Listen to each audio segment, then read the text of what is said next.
Hello, this is Dr. Tolufa Fawora, and you're welcome to World of the Parent channel.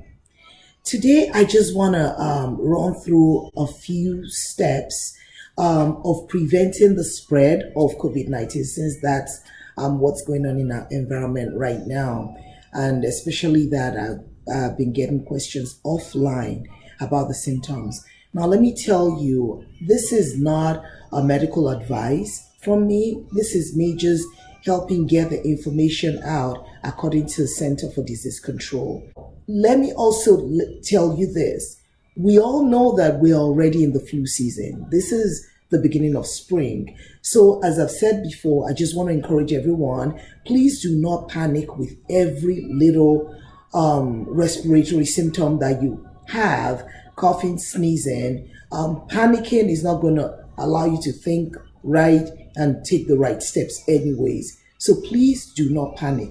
However, if you find yourself sick, especially with respiratory symptoms, these are some of the steps according to the CDC that we might want to take, especially to prevent the spread of COVID-19. So first, you want to stay at home. Stay at home and stay in touch with your doctor. You will want to call your doctor. The doctor will, according to the CDC guidelines, determine whether to send you to the hospital, send you for testing, bring you in, but you have to let your doctor know. Also, avoid public transportation. Remember, we're trying to protect other people as well. Now, staying away from others also includes staying away from others in your home, especially if you live with family members.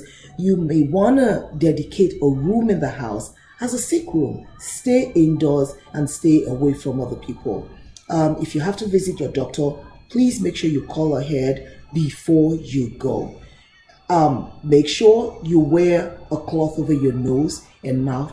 Even in the house, you want to cover your nose and mouth, especially if you have to interact with other people. Cover your cough and sneezes, all right? If you have a handkerchief, that's the way to go, or napkin or tissue. But otherwise, you might also, when you want to cough or sneeze, make sure it's into your elbow and not into your hands. Either way, wash your hands thoroughly with soap and water afterwards. The advised way of making sure your hands are clean with soap and water is to wash for at least 20 seconds.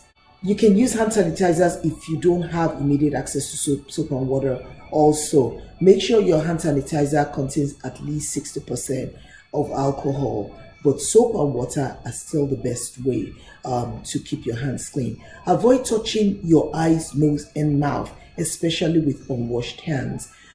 Also, avoid sharing personal household items. Do not share dishes, cups, drinking glasses, cups, eating utensils, towels, beddings, or anything like that.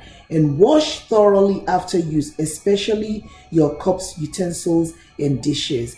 If you do use dishwasher, make sure you wash yours with soap and water first before it goes into the dishwasher. Clean all high-touch surfaces, whether in the room or in the house, but especially in that sick room. Make sure you clean all high-touch surfaces and disinfect if you can afterwards. What are the high-touch surfaces? Surfaces like your phones, your remote controls, countertops, tabletops, doorknobs, bathroom fixtures, toilets, keyboards, tablets, and bedside tables. These are your high-touch surfaces. Clean and disinfect areas that you may get blood, stool, or body fluids on. Clean them and disinfect as well. Now, monitor your symptoms. Some of the symptoms, of course, include cough, sneezing, but temperatures higher than 100 degrees. Matter of fact, if you do get that kind of high temperature, you may want to call your doctor immediately. Other symptoms that may definitely make you want to call a doctor include trouble breathing, persistent pain or pressure in your chest. Maybe you see confusion in the person that is sick, or inability to arouse them, or there's discoloration of their face and mouth, like turning blue in the face and in the mouth. All right. How do you discontinue home isolation? It's either if you did get a test Of course, when your test becomes negative. But if you didn't get a test, you might want to wait till your temperature goes down for at least 72 hours without using any fever reducers. You also want other symptoms to have reduced or abated, symptoms like cough or shortness of breath. You want to make sure that they've improved. According to CDC, at least 7 days must have passed since your first symptom appeared.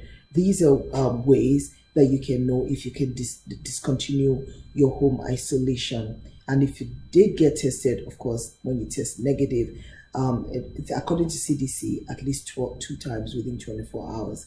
All right, these are just a few things that I think you might want to know in knowing if or not the symptoms you're experiencing is COVID-19 and what to do or symptoms to look out for. Till we speak again, like I always say, this too shall pass and we'll get through this together. Take care.